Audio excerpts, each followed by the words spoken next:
If you had one chance to redo life today, starting afresh, you're not Kumar Mangalam Birla, but you're just Kumar starting off, and you have X amount of capital, let's say $1 million, what business would you put the money in Today, today?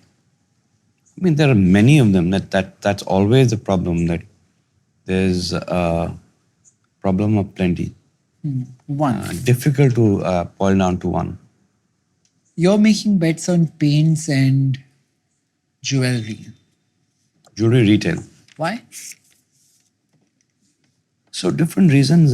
Paints because the industry is moving from being unorganized to more organized. Real estate is looking up after COVID. People want their own homes. The nuclear family setup in India is kind of giving way to the joint family setup is giving way to nuclear families. Aspirational Indian wants their own home. Home is a sense of achievement, a sense of pride. We also have an overlap with the existing cement business in terms of the dealership network, which is one of the key success factors required in something like paints. So all of that gives us a right to win, so to speak. Jewelry retail, because we've been in the retail space for almost 25 years now, so we understand it fairly well, but that's apparel retail.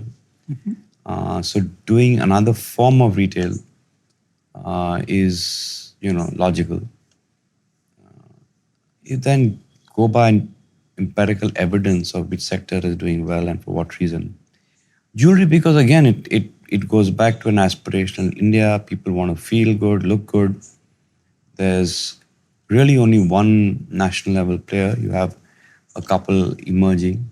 Tanish. But since one of the objectives that we have very clearly marked out for ourselves when we get into a new business is that we want to be in a leadership position, which means number one, number two, at worst number three, the foreseeable future. It ticks the sort of box on that one as well.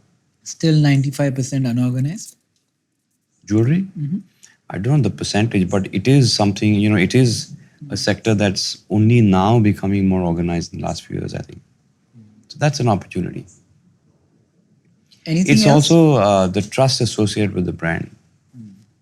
I'm quite surprised. In the first month, we had 1,000 people who came with, their gold jewelry and exchanged it for stuff from our stores, which I thought was an interesting insight.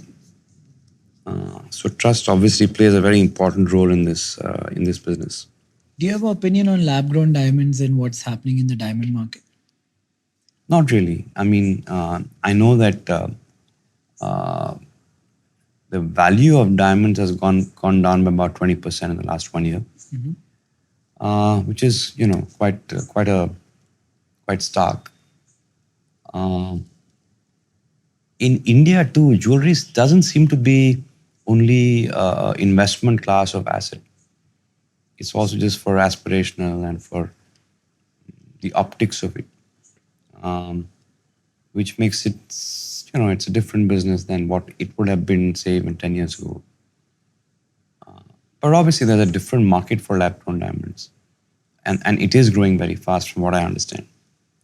It's not our space, but it is something that's going to, take up some demand from, retailers of precious jewelry. It's something that you won't explore? Not sure. I think we first need to consolidate here, and it's always an option.